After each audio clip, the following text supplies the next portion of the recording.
All right, so you want to start a cleaning business, a successful cleaning business, and you want to do it without having to pick up a broom. Is that hot air, or is it actually possible? It is, and this video is all about that. Hey, Mike Mack here, founder of AutomatedCleaningBusiness.com, back with another video. This time we're talking about getting cleaners in place to ensure that you personally never get stuck doing the cleaning for your cleaning business. We waste no time around here. Let's get into the content. All right, so back like 8-9 years ago, my wife and I, we invested in a cleaning franchise. It was about like 15 grand. And we got that thing off the ground and we were feeling super excited. We were like, dude, we're taking this to the moon. We're going global with our cleaning service. And then reality hit, the reality of that even though it was a good overall, it was a solid experience and I learned a lot, the profit margins unfortunately were not good. But ultimately reality set in because we realized that even though the experience was positive, because the margins weren't very good, 8 times out of 10 times, myself and Jess would be out cleaning offices at night by ourselves. And you know what? That sucked. Because if I knew then what I know today, Jess and I would never have to pick up a broom. So if you're just starting out and you haven't had the pleasure of getting stuck doing the cleaning for your own business, you're in luck because this video is all about my no BS approach to making sure you never pick up a broom. Let's get it. Okay, the first thing you must do to make sure you are not a cleaning casualty. So all right, that's overkill. But all right, to make sure you don't get stuck doing the cleaning, it's make a commitment. I know that sounds crazy. I know it sounds overly simplistic, but that was truly one of the biggest things that stopped Jess and myself, even on our second company. Even though we knew better, we still in the beginning got caught doing some cleaning because we were replacing our income, and the income is really good when you're independent and you're doing your own cleaning, but ultimately it caps you and there's not much more you can do. So it wasn't until we made a strong commitment that no matter what, except like super duper emergency, but for the most part, we are not to be sucked back into the cleaning. Why? Because we are the owners of this company and our mission is to create a great experience for our customers in this area, and we also want to create great part-time jobs for wonderful people to come and work with. So I mean, that was our mission. We couldn't fulfill that mission though if we were at accounts doing the cleaning. Do you know what I mean? Because we're not servicing as much clients as we could if we're cleaning, and we're also not creating enough jobs because we're doing the jobs, okay?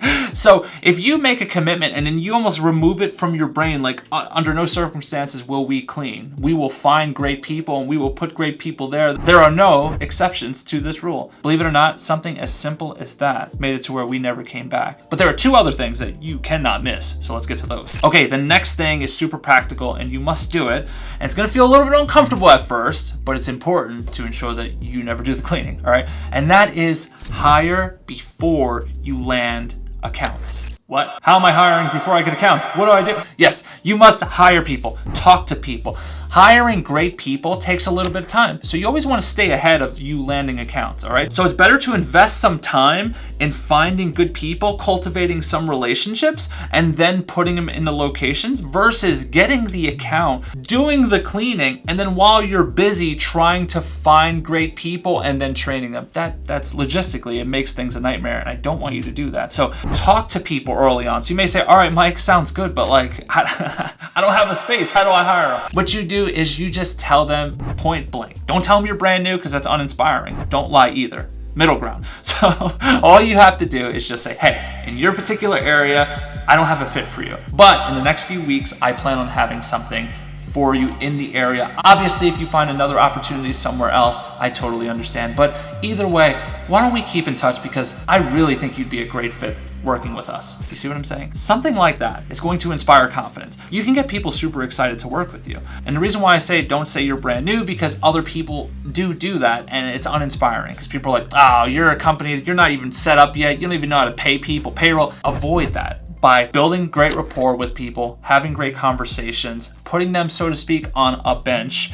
And then the other effect that has on your business is you find 2 or 3 great people, I guarantee that you'll wake up on fire every single day to land new business. There is nothing like external motivation like that to get your goals fueled. But it's not just that by itself. Let's get to the last thing. But before we do, are you getting value from this video? If you are, hit me with a thumbs up. Also, be so kind, comment a fire emoji. Let's get to the last piece.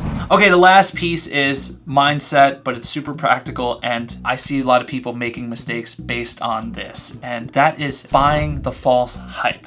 I need you to not buy the false hype. There is a false hype out there, and it's industry-wide, that people, quote unquote, don't want to work. And if you believe that that's the truth, then you accept that that's the truth. And if you accept it, then you know what? You're gonna just kind of fit in that bubble of people that just believe it. But let me tell you something, that is false. Why is that false? Because people do want to work.